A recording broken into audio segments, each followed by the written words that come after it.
فیصل وارڈا صاحب آپ سے آغاز کروں گا. آپ کیا سمجھتے ہیں کہ 26ویں ترمیم پاس ہونے کے بعد سپریم کورٹ والے معاملات حکومت کے قابو میں آ گئے؟ بہت شکریہ ندیم ملک صاحب. دیکھیں ندیم ملک صاحب، ایک تو یہ کہ 26ویں ترمیم جو ہے اس کی ریلیونس اس لیے بہت امپورٹنٹ ہے کہ اس سے جو سپیڈی ٹرائل ہے اس کو ملے گا، اور جو ایک تاثر تھا جوڈیشل ایکٹیویزم کا اس کو ختم ہونا چاہیے تھا. وہ بڑا امپورٹنٹ تھا کہ سب نے اپنی اپنی جگہوں پہ تاثر کے تحت تو یہ سچویشن کریٹ کر دی تھی. دیکھیں جب آپ کسی کو دیوار سے لگائیں گے تو پھر وہ ہم چھت پہ لگا دیں گے. یہ تو بڑا سمپل فارمیٹ ہونا چاہیے لا میکرز کے اندر کہ اگر مجھے آپ دیوار سے لگائیں گے تو میں آپ کو چھت پہ لگا دوں گا. اس پہ کوئی دو رائے نہیں ہونی چاہیے. نمبر 1. نمبر 2 یہ کہ اس کے اندر امینڈمنٹ کے ساتھ ساتھ ٹھوک بجا کے امینڈمنٹ بھی ہو گئی. جو تعداد تھی اس سے زیادہ میں نے کہا تھا تعداد ہوگی، وہ بھی تھی. ابھی تو ڈگی کھولی نہیں تھی میں نے، اس کے بغیر ہی سب کچھ ہو گیا تھا. تو جو 5 تھے وہ آپ کی ڈگی میں تھے؟ نہیں، میں تو سر ڈگی بولتا ہوں، آپ لوگ اس کا مطلب یہ لے لیتے ہیں. اچھا، میں اس کو ڈگی کے اندر مٹھائی بعد میں جا کے اس کو کھولوں گا. پہلے یہ مجھے سپریم کورٹ والے بات بتا دیں. جو ندیم ملک صاحب اس کے اندر جو سب سے امپورٹنٹ چیز ایکسپوز ہوئی ہے 26ویں ترمیم کے اندر ہے وہ پی ٹی آئی کا role. P T I Senate کے اندر بھی بیٹھی تھی اور قومی اسمبلی کے اجلاس کے اندر بھی بیٹھی. اس کے اندر آپ کو ایک بڑی امپورٹنٹ چیز دیکھنی ہوگی. مجھے 2 منٹ دے دیجیے گا. سب سے پہلے تو یہ ترمیم کے خلاف تھے اور کلوزز کے فیور میں تھے. سوال یہاں شروع ہو چاہیے. نمبر 1. نمبر 2 یہ کہ سب بکاؤ مال پہلے سے ہی بکا ہوا تھا. جب ہی انہوں نے بھگوڑا پن کیا نکلنے کا، سائلنٹ پاتھ دے دیا سب چیز کرنے کے لیے. بھائی اگر آپ اپوزیشن تھی آپ اس کا اگینسٹ ووٹ کرتے. ٹھیک ہے جی، لیکن انہوں نے ویلیڈیٹ کیا اس پروسیس کو. انہوں نے سینٹ کے اجلاس میں شمولیت اختیار کی، انہوں نے قومی اسمبلی کے اجلاس میں شمولیت اختیار کی، ووٹ بھی کیا. پھر آپ نے عمران خان صاحب کو بقول آپ کے 15 دن تک ملنے نہیں دیا جا رہا تھا، اور پھر اچانک سے اسی گورنمنٹ کے تھرو آپ نے مل لیا.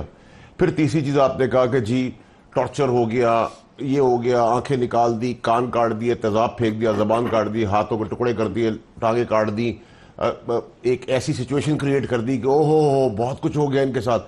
اور پھر آپ نے ان سے ووٹ بھی نہیں لیا تو یہ جھوٹ بھی ثابت. پھر آپ نے اپنے ہی لوگوں پہ الزام لگا دیے. اب الزام کی میں آپ کو ایک ایشو بتاؤں. جیسے سلیم ہے، فیصل سلیم ہے، یا ڈاکٹر زکا ہے. اس کا ایشو کیا تھا؟ اس کا ایشو شروع ہوا ہے جب سینٹ کے اندر وہ کمیٹی کا چیئرمین بننے گیا. یہ سارے دھاوا بوڑ گئے اس کے اوپر کہ وہ چیئرمین نہ بنے اسٹینڈنگ کمیٹی کا. وہاں سے جھگڑا سٹارٹ ہوا. انہوں نے کہا اس کو اسی الزام میں راستے سے نکال دو. اس کے بعد یہ ضروری بڑا ایشو ہے. اس کے بعد جو 5-6 پارٹیاں چھوڑ کے انہوں نے کل ایک تقریر کی عمر ایوب صاحب نے، اور عمر ایوب صاحب کی اپنے باڈی لینگویج دیکھی. دماغ کہیں تھا، دل کہیں تھا، زبان کہیں تھی، باڈی کہیں تھی، لڑکھڑا رہے تھے. تو ان کے الزامات کے اندر اتنا بھونڈا الزام تھا کہ اس بھونڈے الزام کے اندر لوگوں نے بھی بائی نہیں کیا. پھر 18 اکتوبر کو انہوں نے کہا کہ جی ہم ملک احتجاج کریں گے. مکھی کا بچہ بھی نہیں آیا. پھر گنڈا پور صاحب کی اپنی ہسٹری ہے ان کی پارٹی کی کہ یہ خود ہی غائب ہو جاتے ہیں، خود ہی نکل آتے ہیں. ٹھیک ہے جی. پھر انہوں نے کہا کہ جی بیوی کسی کی اٹھا لی. اس سب کچھ ہونے کے بعد اگر میں نے ووٹ ہی نہیں کیا اور میرے ساتھ اتنا ظلم بربریت آپ نے کر دی تو کیا قوم پاگل ہے، گھاس کھاتی ہے؟ ان کو نہیں سمجھ آ رہی کہ کیا گیم کھیل رہے ہیں. اس سچویشن کے اندر ایکسپوز ہو گیا. پھر انہوں نے اتنا بے تکی بات آگے کی کہ خان صاحب کا پیٹ خراب ہو گیا. بھائی وہ تگڑا آدمی ہے، پتھر ہزم لکڑ ہزم والا آدمی ہے. جو میڈیکل رپورٹ انہوں نے دی ہے اس کے مطابق ان کا پیٹ خراب ہوا ہے. ٹھیک ہے سر، جو پیمز کے ڈاکٹر نے ان کا ایگزامینیشن کیا. انہوں نے جو آ کے دی، پہلے تو انہوں نے 3 کی. جب 3 کو اندر جانے کا بولا تو کیوں اندر نہیں گئے؟ کیونکہ انہوں نے سوچا تھا کہ 5 کی اجازت نہیں ملے گی، یہ واپس بغیر ملے آ جائیں گے. پھر جب 5 اندر گئے تو ان کے ساتھ جو ہوا وہ پوری قوم کو پتہ ہے. وہ چیزیں چھپتی نہیں ہیں. نوئنگ عمران خان صاحب فار دیٹ لانگ، اور آپ بھی مجھ سے زیادہ ان کو جانتے ہیں. پھر انہوں نے کل الزامات کی فہرست لگائی. پھر انہوں نے کہا اب دیکھیں میں بار بار کہہ رہا تھا نوٹ اور ووٹ اس ملک میں کوئی پرابلم نہیں ہے. آپ ابھی اس ترمیم میں تو آپ نے جو دیکھا ہے وہ دیکھا. اپنی ضمیر کی آواز بھی لوگوں کی ہے نا. لوگ یہ غلامی سے نکلنا چاہتے ہیں کہ جی جو لیڈر نے کہہ دیا وہ ٹھیک ہے. ہر کوئی اپنی مرضی بھی چلانا چاہتا ہے، ہر کوئی تو نہیں لیٹا ہوا.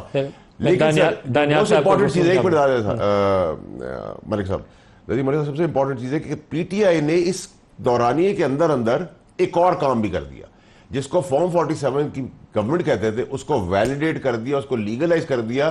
کیونکہ ان کے ساتھ بیٹھ گئے، امینڈمنٹ سے بات کر لی، ان سے فیسیلیٹیشن لے لی، ان سے کہہ کر اب ملا لیا. تو یہ 15 دن پہلے آپ نہیں کر سکتے تھے. تو یہ سارا جو گیم ہوا ہے، اس گیم کے اندر یہ سارا جو بکاؤ مانا جو عمران خان صاحب سے کام کروا چکے ہیں، اس کو جیل کروا چکے ہیں، اس کے لیے مزید مشکلات کر رہے ہیں، اور خدا نخواستہ اس کا اور کچھ کرا کے یہ اپنی سیاست کرنا چاہ رہے ہیں، یہ ایکسپوز ہو گئے. اور جو تقریر والے سے اب بتا دوں آپ کو ایک چیز، یہ جو تقریر والے ہیں ان سے اب کہا گیا ہے کہ بھائی ریفنڈ کرو. بس میں اتنی بات کر رہا ہوں.